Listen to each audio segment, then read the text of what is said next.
Dekabr ayı olsa da günəş yolumuza işıq saçır bu səhər. Yolumuzu Salyanın Çadırlı kəndinə salırıq. Hekayəmizin qəhrəmanı ibtidai sinif müəllimi Nigar Bağırovadır. Hər səhər olduğu kimi bu gün də Uzqar kəndə dərs deməyə gedir.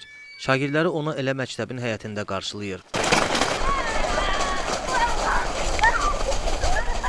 Salyan şəhərindən kilometrlərcə uzaq olan Çadırlı kənd ümumi orta məktəbində 300-dən çox şagird oxuyur. Onların təlim-tərbiyəsi ilə onlarla müəllim məşğuldur. Nigar Bağırova da həmin müəllimlərdəndir.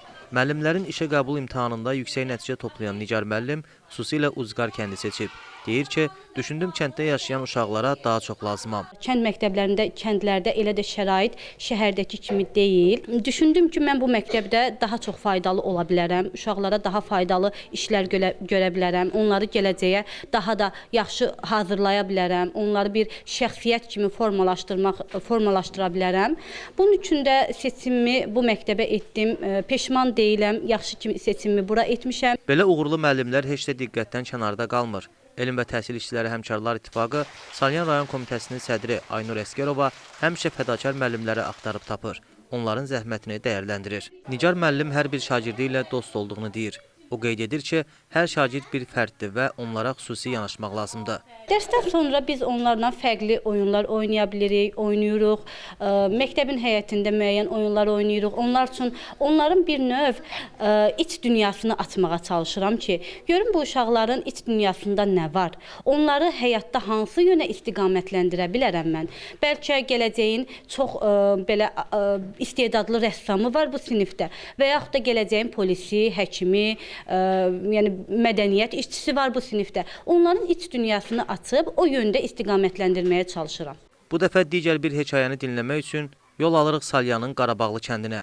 Qarabağlı kənd 2 nömrəli tam orta məktəbin riyaziyyat müəllimi Tural Fərəcov universitetə 15 yaşında daxil olub.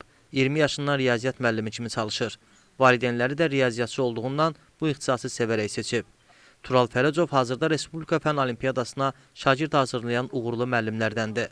Respublika Fənn Olimpiyadasına hazırlaşdırdığı şagirdlərin ikisi elə öz övladıdır. Onlardan biri Abel Fərəcov bu olimpiyadada riyaziyyat üzrə qalib olaraq birinci yerə çıxıb və hazırda ADO Universitetində oxuyur. Tural müəllim deyir ki, insan uğur əldə etmək üçün səylə çalışmalıdır. Çox gözəl hissi, yəni bütün mən müəllimlərə arzulayıram ki, yəni şagirdi, olimpiyada qalib olsun. Bu övlad olandan sonra insana daha 2 qat, 3 qat sevinc olur. Bəli, həm ata, həm müəllim kimi, yəni mən çox sevinirəm ki, yəni birinci növbədə, yəni o övladdan da qabaq, yəni insan həqiqətən də o müəllimlik hissi elə bir hissi ki, hansısa bir şagirdin yenə qalib olsa, yenə də onun qədər olmasa da, yəni ondan cüzi də olsa yenə çox sevinəcəksən həqiqətən də. Yəni o olimpiyada hər bir müəllimin həyatında da olmayan bir şeydir bu. Müəllim işığı həmişə parlaqdır. İstər ucqar kəndlərdə, istər yaxın şəhərlərdə.